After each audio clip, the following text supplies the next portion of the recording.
Hopefully it's going to perform better than the start to the Chiefs season where they're 0-2 for the first time in the Mahomes era, including failing to get their revenge against the Eagles this past weekend. Jeff Saturday, we'll start with you. Should the Chiefs be worried about being 0-2? They should be worried. And there are some issues that they're having that are more difficult to fix than what we've seen in the past, right? They found ways to win these tight games in the past. They're not finding them this season. That's a problem.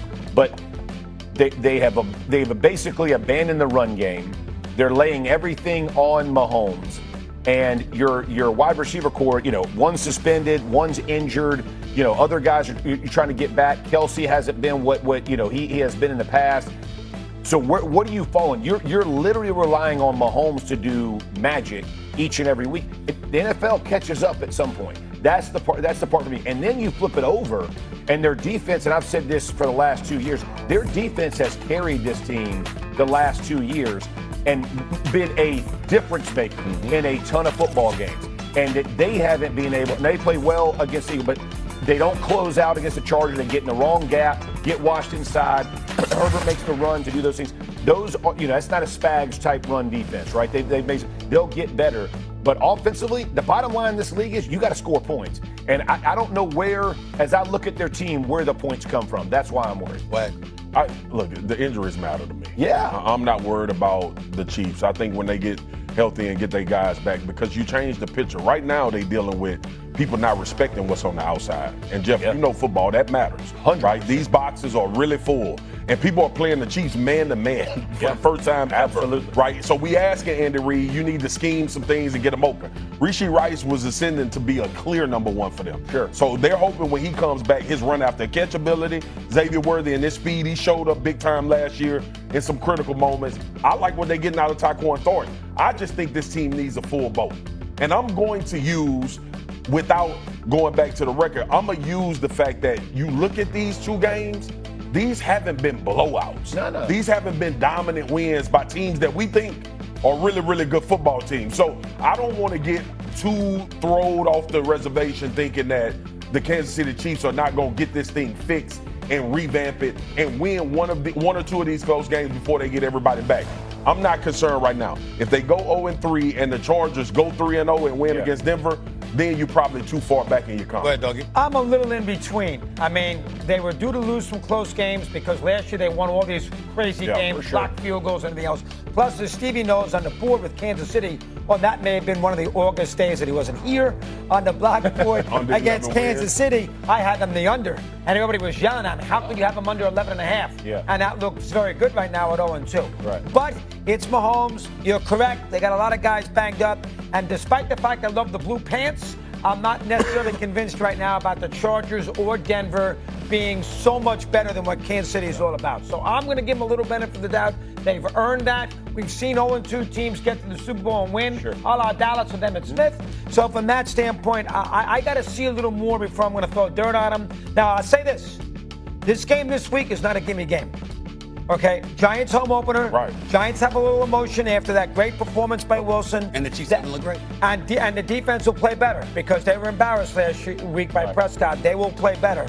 This is a tricky game for Kansas City. This is not a guaranteed win. Home opener for the Giants. Let's move the conversation forward then. Right now, as we speak, you can't just take just two games into consideration, knowing who we're talking about with Patrick Mahomes and Andy Reid in the group. But looking ahead throughout this season, who's your favorites to take the AFC West at this particular juncture, the Chiefs or the Chargers? I'm going Chargers.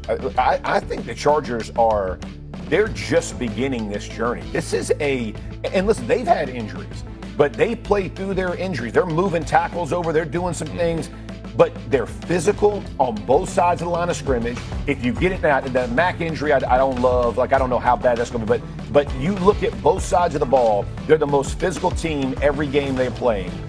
They have a quarterback that has, I'm not going to compare him to Josh Allen yet, but is on that type of morph, right? Like where he's beginning to make those plays. Yeah, he's hitting those deep balls down the field, those explosive plays. He's making those things happen.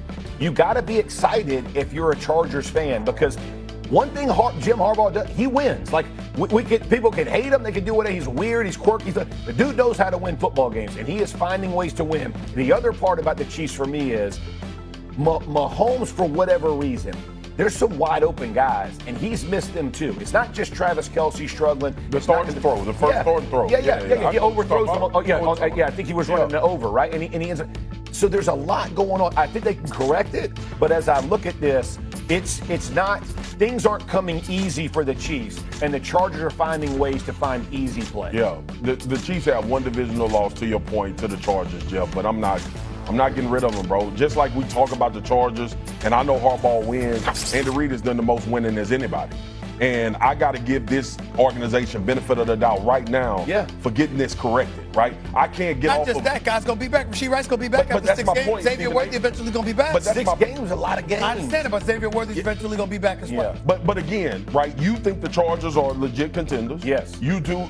I think they're legit. Yeah. Okay, They're so a playoff team. that's a loss to legit contenders without a full boat, Right. In a close game, Right. And then you lose to the team y'all think is the best team in the NFL, in the Philadelphia Eagles, Yes. right? Both close games, no full boat, first 2 weeks of the season, and we can point to some plays in those games that could have changed the trajectory Well, of we those just games. saw one of them the first play of the game. Again, like, I'm not panicking. If the Kansas City Chiefs, Stephen A., was going out there and getting blasted, Right. and they were losing games physically and play calling wise, and all of these things that they're doing, is the ball bouncing the right way, are very correctable. And y'all, you know this as well as anybody, Jeff. When we go back and film on Mondays after games, we always look at the 2 or 3 plays For sure. that potentially cost you the game. Circle. They made them in the past. They not making them in the first 2 weeks. I'm gonna give them benefit. Last word So from you think they're going to win the division? You think they're going to come I back? think they got a chance to come back. and win. Last word from Doggy, make it quick.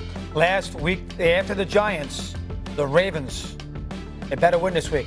They could be 0-4. And 0-4 is a different situation. Absolutely. So they play the Ravens the week after, and I think that game is in Baltimore. It's in Baltimore. So that is, they could be 0-4. And that will be, and the Ravens are due to finally beat a good team in that situation. So they got a lot of work to do, Kansas The City. Doggy was not long-winded. He was relatively quick, to use his word. Good boy. Good boy.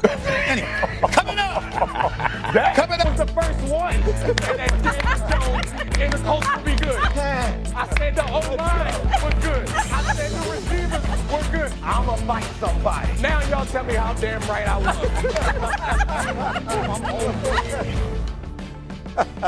All right, we were just saying no one has more features named after them in this entire show than Dominique Foxworth. This one is called What Does D. Fox Say?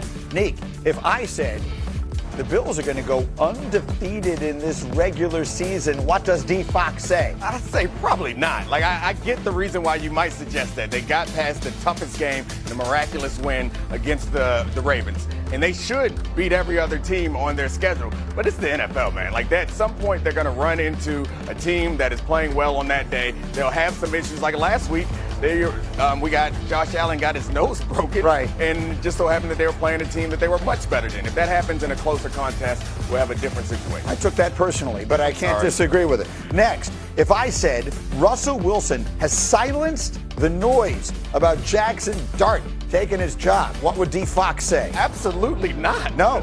No. I mean, I think that for the week, maybe people are a little quiet. He played well in that game, and they put Jackson Dart in that game. Like, it was his best game of his career statistically, and they ran Jackson Dart out there for a couple of zone read snaps. So, no, they're not quieting that noise. One bad game, and we're back on Dart watch. That almost looked like watching that game like they were checking a box. Like, we are obligated to put Jackson Dart on the field for 2 snaps. So here they are, this one and this one. They've taken what we said about how this season is about developing Jackson Dart. They've taken it to heart. I They're guess. like, we'll throw away a couple of plays. Just get him out there, see how he feels. It was a very strange way they went about it. For the third D. Fox, I want to put a graphic up here.